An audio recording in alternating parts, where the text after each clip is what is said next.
ಕುಡಿಯುವ ನೀರಿಗಾಗಿ ಜನರು ಹಾಹಾಕಾರ ಪಡುತ್ತಿರುವ ಮಧ್ಯೆ ಮಂಜೇಶ್ವರ ಗ್ರಾಮ ಪಂಚಾಯತ್ ಬಾವಿಯ ಆವರಣ ಗೋಡೆಯನ್ನು ಪುನರ್ ನಿರ್ಮಿಸಬೇಕಾದ ಸ್ಥಳದಲ್ಲಿ ಶಾಸಕರ ಫಂಡ್ನಿಂದ ನಿರ್ಮಿಸಲಾದ ಬಾವಿಯ ಆವರಣ ಗೋಡೆಯನ್ನು ಕೆಡವಲಾಗಿದೆ.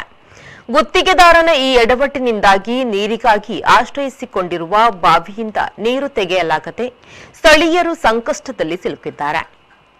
ಮಂಜೇಶ್ವರ ಗ್ರಾಮ ಪಂಚಾಯತ್ನ 2ನೇ ವಾರ್ಡ್ ತುಮಿನಾಡು ಲಕ್ಷಂಬೇಡೋ ಕಾಲೋನಿಯಲ್ಲಿ ಸಡಿಲಗೊಂಡು ಅಲಗಾಡುತ್ತಿರುವ ಪಂಚಾಯತ್ ಬಾವಿಯ ಆವರಣ ಗೋಡೆಯನ್ನ ಕೆಡವಲು ಗುತ್ತಿಗೆ ನೀಡಲಾಗಿದ್ದು, ಇದನ್ನ ಪಂಚಾಯತ್ನ ಓವರ್ಸೀರ್ ಸ್ಥಳಕ್ಕಾಗಮಿಸಿ ಬಾವಿಯನ್ನ ಕೂಡ ತೋರಿಸಿದ್ದಾರೆ ಎನ್ನಲಾಗಿದೆ.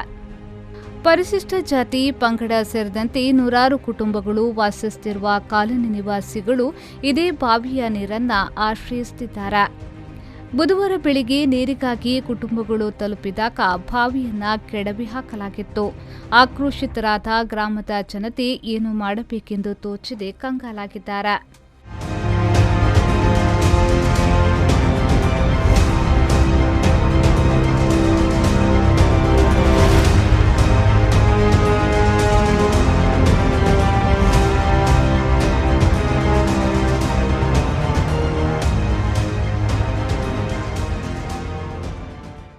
ಬಳಿಕ ಪಂಚಾಯತ್ನಿಂದ ಜನಪ್ರತಿನಿಧಿಗಳು ಹಾಗೂ ಅಧಿಕಾರಿಗಳು ಆಗಮಿಸಿ ಸ್ಥಳೀಯರನ್ನ ಸಮಾಧಾನಿಸಿ ಶೀಘ್ರವೇ ಬಾವಿಯ ಆವರಣ ಗೋಡೆ ಪುನರ್ ನಿರ್ಮಿಸಿಕೊಡುವುದಾಗಿ ಭರವಸೆ ನೀಡಿದ್ದಾರೆ.